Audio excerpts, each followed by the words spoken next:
Alerte, spoiler. La vidéo que vous allez visionner, parce que c'est une vidéo, du coup vous allez la visionner, c'est ce qu'on fait généralement, ou alors vous allez juste pas la regarder, c'est possible aussi, vous faites bien ce que vous voulez, de toute façon, contient des extraits de la série télévisée Kaamelott qui sont susceptibles de dévoiler des éléments importants de l'intrigue. En d'autres termes, si vous ne connaissez pas l'ensemble de la série, vous allez vous faire spoiler la race. Vous êtes prévenu, ce message te détruira dans... Non, c'est bon, stop. Non, non, c'est bon. C'est bon. D'accord. Il a une condition. Quoi? Il faudra que tu me fasses une promesse. Je l'écoute. Des maîtresses, tu peux en avoir tant que tu veux, ça m'est égal. Mais s'il y a un mariage, je veux que tu me promettes de ne jamais le consommer. Jamais le consommer? Tu coucheras pas avec ta femme?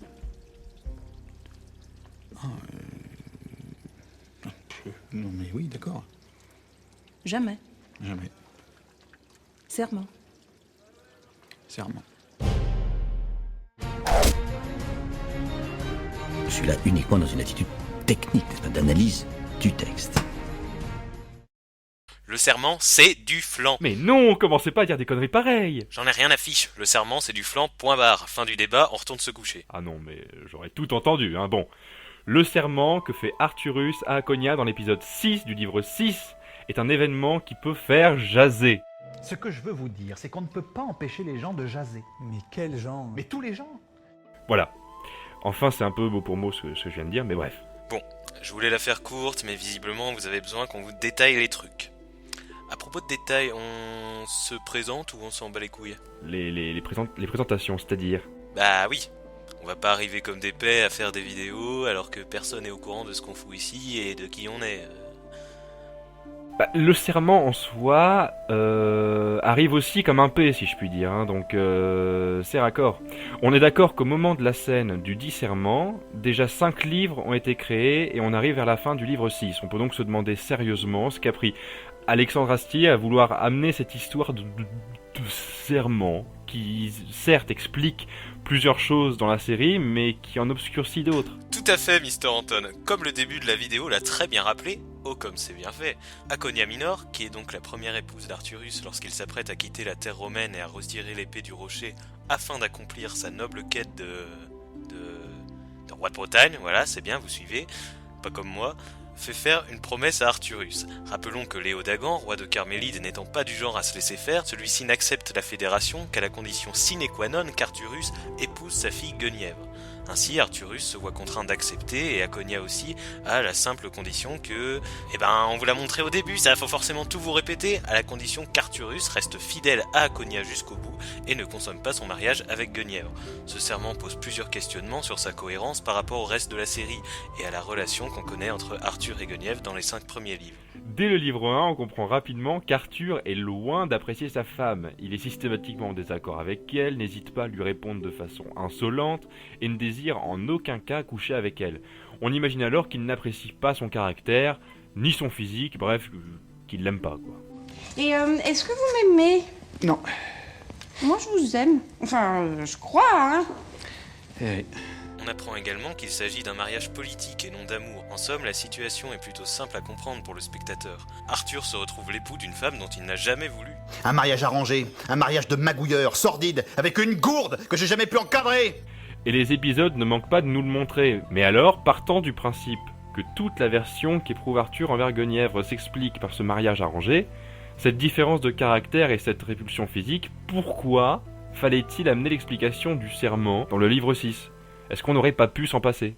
Et oui, et on notera d'ailleurs que c'est l'une des particularités de ce livre 6. L'explicationnisme d'Alexandre Astier. Dans ce livre, beaucoup d'éléments de la série trouvent leur explication. L'obsession de Caradoc pour la nourriture, la différence de Perceval, mais pour ce qui concerne le fait que ça ne matche pas entre Arthur et Guenièvre, l'explication donnée par le serment a-t-elle vraiment sa place ? Est-ce que l'explicationnisme ne tue pas trop l'explicationnisme ? Autrement dit, le serment n'est-il pas l'explication de trop, une justification non nécessaire qui brise la cohérence de cet arc narratif ? Première partie, les justifications d'Arthur. Et bonjour à tous. Non, on a déjà commencé la vidéo, c'est vrai. Ah oui. Donc, les justifications. Vous savez, ces justifications que donne Arthur à Guenièvre dans les premiers livres lorsqu'elle tente de coucher avec lui. Par exemple, dans l'épisode Retour de campagne du livre 1, Arthur est au lit avec Guenièvre, souffrant d'une blessure suite à un retour de campagne. En même temps, c'est le titre de l'épisode, voilà. Et au fil de la discussion, Arthur finit par se laisser convaincre que... Et donc, si dans l'absolu, vous pourriez avoir envie. Oui. Et que vous me trouvez bien. Eh ben, J'allais dire, bon, à l'extrême limite, hein, on pourrait quasiment envisager de... ouais, à la limite, oui. Ce serait formidable. Toutes ces semaines de chasteté dans le froid et la faim. Et puis vous revenez vers votre épouse au grand galop.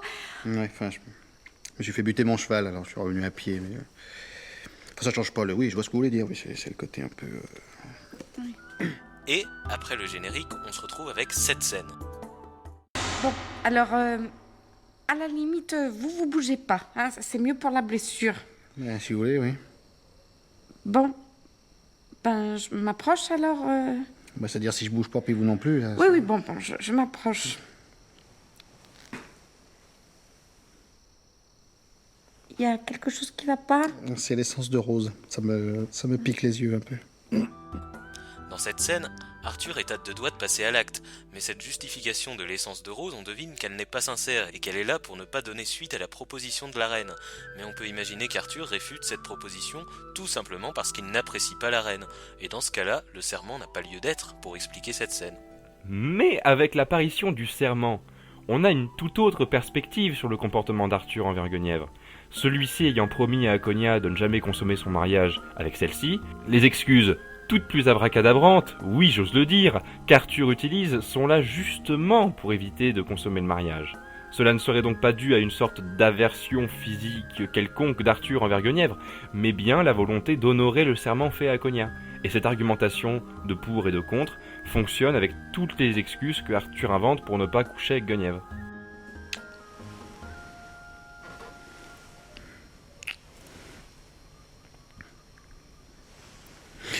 Ok, écartez-vous, je vais gerber. Ok, non, ça va. Par contre, je vais aller dormir dans l'écurie. Hein, c'est mieux. Arthur n'a jamais réellement essayé de coucher avec la reine, il évite simplement le sujet comme il le fait à plusieurs reprises dans la série, lorsqu'il est pris au dépourvu avec une argumentation improvisée et plutôt bidon. Non mais ça veut pas dire ça, con comme une chaise. Ça veut pas dire quoi? Ça veut pas dire que vous êtes con. Et qu'est-ce que ça veut dire d'autre, je vous prie? Ça veut dire que, comme une chaise, vous êtes jolie. Jolie. Enfin, jolie. C'est-à-dire, bon, vous êtes plutôt passive, mais vous êtes pratique. Alors, vous parlez peu, mais simplement, on pourrait pas s'en passer, parce que sinon, ça voudrait dire qu'on est obligé de s'asseoir par terre. Utilisé d'abord comme un ressort comique plus qu'autre chose, petit à petit, au fil de la série, le ressort comique entre le couple Arthur-Guenièvre s'estompe. Mais ça, j'y reviendrai plus tard. Deuxième partie, l'illogicité du serment. Mais alors, si on admet que les justifications données par Arthur pour ne jamais coucher avec Guenièvre sont cohérentes, on peut dès lors se poser THE question. Ce serment est-il logique ou illogique? Intéressons-nous à pourquoi Akonia a-t-elle fait ce serment? Qu'est-ce que ça lui apportait? À part de faire chier les gens qui ont autre chose à glander de leur soirée qu'à pondre des vidéos dessus. Alors, j'ai fait une liste de pourquoi ça pourrait la faire chier, tenez-vous bien. Donc il y a la descendance, déjà. Non, c'est tout en fait. Je crois que j'ai fait le tour. La demande d'Akonia est claire. Arthurus est autorisé à voir toutes les maîtresses qu'il souhaite et à coucher avec. Mais pour son épouse, il doit faire une croix sur le chou rouge. Ah. On peut s'interroger sur cette demande. En effet, faire un tel chantage à Arthurus laisse supposer qu'Akonia est jalouse que son deuxième mari ait une deuxième épouse. Déjà là-dessus, on peut noter qu'elle manque pas de culot. Mais de façon limitée. Si Akonia était jalouse du fait qu'Arthurus puisse côtoyer et coucher avec d'autres femmes, pourquoi lui autoriser des maîtresses? Mais cela impose également une chose beaucoup plus importante, primordiale même, la question de l'héritier. Car dès l'instant où Akonia impose à Arthurus de ne pas pouvoir consommer son mariage, elle fait de 2 pierres un coup. Enfin, d'une pierre 2 coups, en interdisant également la possibilité d'un héritier légitime au royaume de l'ogre, ce qui est l'une des premières choses auxquelles on est en droit d'attendre d'un souverain.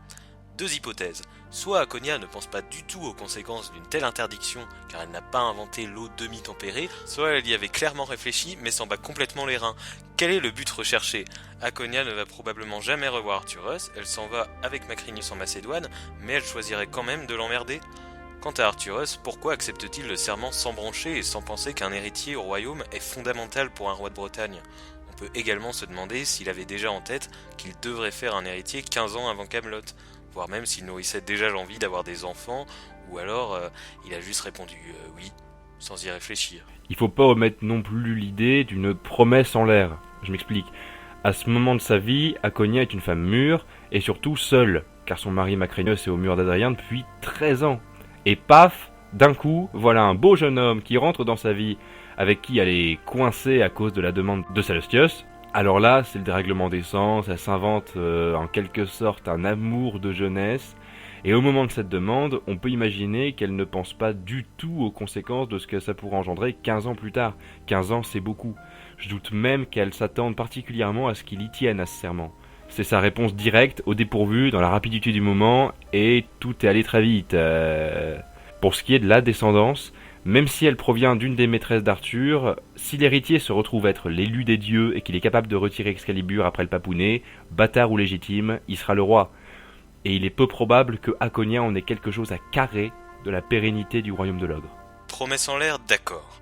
Mais plaçons-nous du point de vue d'Arthur. En admettant qu'il s'agisse bien d'une promesse en l'air, il reste quand même étonnant qu'Arthur s'en souvienne et continue à respecter cette promesse une quinzaine d'années plus tard.